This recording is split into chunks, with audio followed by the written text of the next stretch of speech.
Hello ફૂડી friends, Krishna kitchen ખજાનામાં તમારું સ્વાગત છે. આજે આપણે બનાવીશું કાઠિયાવાડી સ્ટાઇલ ભરવા ટામેટાની સબ્જી. તો ચલો ફ્રેન્ડ્સ, જોઈ લઈએ એની રેસીપી. જો તમને મારો વિડીયોઝ પસંદ આવતા હોય તો લાઈક કરો, શેર કરો અને સબસ્ક્રાઈબ કરો.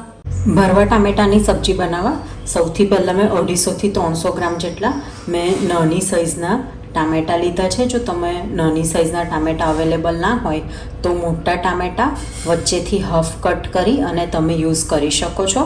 અત્યારે મને માર્કેટમાં નાની સાઇઝના ટામેટાં મળ્યા તો એ લીધેલા છે. હવે ટામેટાને આપણે કટ કરીશું. ઉપરથી આપણે આવી રીતના કટ કરી અને એને વચ્ચેથી સ્કૂપ આઉટ કરી લેવાનું છે. જો આવી રીતના અંદરથી એનો બધો ગર કાઢી દીધો છે. એવી જ રીતના આપણા બધા ટામેટાં પણ રેડી છે. હવે આપણે બાફેલા બટેકા લીધેલા છે. હવે આપણે એને મેશ કરી લઈશું. અત્યારે આપણે ટામેટાની અંદર ભરવા માટેનું સ્ટફિંગ બનાવી રહ્યા છે. તમે બટાકાની જગ્યાએ કાચા કેળાનો પણ યુઝ કરી શકો છો. બટાકા આપણા મેશ થઈને રેડી છે. હવે આપણે મસાલા કરી દઈશું. પહેલાં એડ કરીશું મીઠું. હવે આપણે મસાલા કરી દઈએ. હળદર, મરચું, ધાણાજીરું, ગરમ મસાલો અને આમચૂર પાવડર લીધા છે. તમે આમચૂર પાવડરની જગ્યાએ લીંબુ પણ સ્ક્વીઝ કરીને અંદર નાખી શકો છો અથવા તો લીંબુના ફૂલનો પણ યુઝ કરી શકો છો. હવે અંદર એડ કરીશું ધાણા. હવે આપણે બધું મિક્સ કરી લઈએ. તમે અંદર ખાંડ પણ એડ કરી શકો છો. મસાલો સરસ મિક્સ થઈ ગયો છે. હવે આપણે ટામેટાં જે સ્કૂપ કરીને રાખ્યા હતા એની અંદર આપણે સ્ટફ કરી દઈશું. આપણે પ્રોપર એને દબાવીને ભરવાનું છે. ખૂબ જ ટેસ્ટી ગ્રેવીવાળી સબ્જી આપણી રેડી થશે. તો ટામેટાં આપણા સ્ટફ થઈને રેડી છે. હવે પેનની અંદર આપણે તેલ લઈ લઈશું. અત્યારે વધારે તેલ નથી નાખવાનું. હવે આપણે તેલની અંદર ટામેટાં જે આપણે સ્ટફ કરીને રાખ્યા છે એ રાખી દઈશું. ટામેટાને હવે આપણે ઢાંકીને ચડવા દઈશું. ભરેલું સ્ટફિંગ છે એ પ્રોપર કુકડ જ છે. આપણે ખાલી ટામેટાને સોફ્ટ કરવાના છે. ત્યાં સુધીને આપણે ધીમા તાપે ગેસ ઉપર રવા દઈશું ઢાંકીને. ટામેટાં સરસ એકદમ સોફ્ટ થઈ ગયા છે. ગેસ બંધ કરીને હવે આપણે એને તળી લઈશું. હવે સેમ પેનની અંદર બીજું 1 to 2 ટેબલ સ્પૂન જેટલું તેલ લઈ લઈશું. હવે એડ કરીશું જીરું, હિંગ એન્ડ ટમેટો પ્યુરી. આપણે જે ટામેટાં સ્કૂપ કરેલા હતા એની અંદરનો પલ્પ પણ મેં આ ગ્રેવીની અંદર લઈ લીધો છે. મેં બીજા 2 ટામેટાં અને વચ્ચેનો પલ્પ લઈને આ પેસ્ટ બનાવી છે એ હવે લઈ લઈશું. એડ કરીશું મીઠું. હવે આપણે એને મિક્સ કરી લઈશું.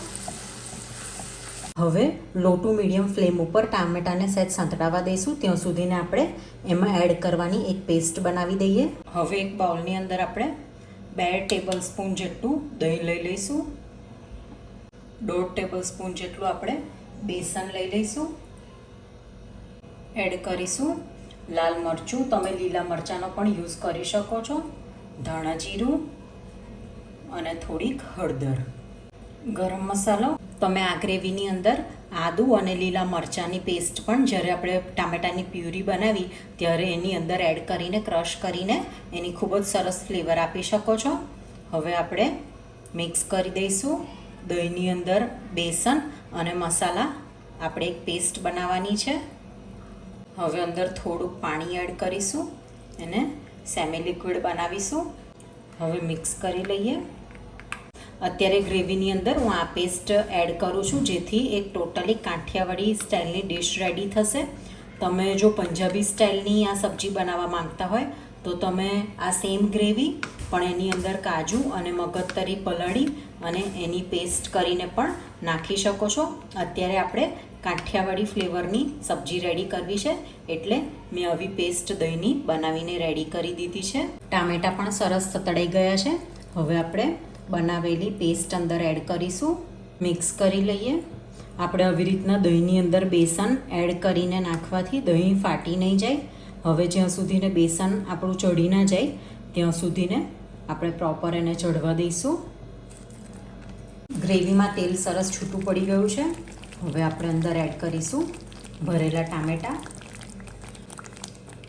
હવે આપણે ઢાંકીને ગ્રેવી સાથે ટામેટાને 2 મિનિટ સુધીને કૂક કરવા દઈશું.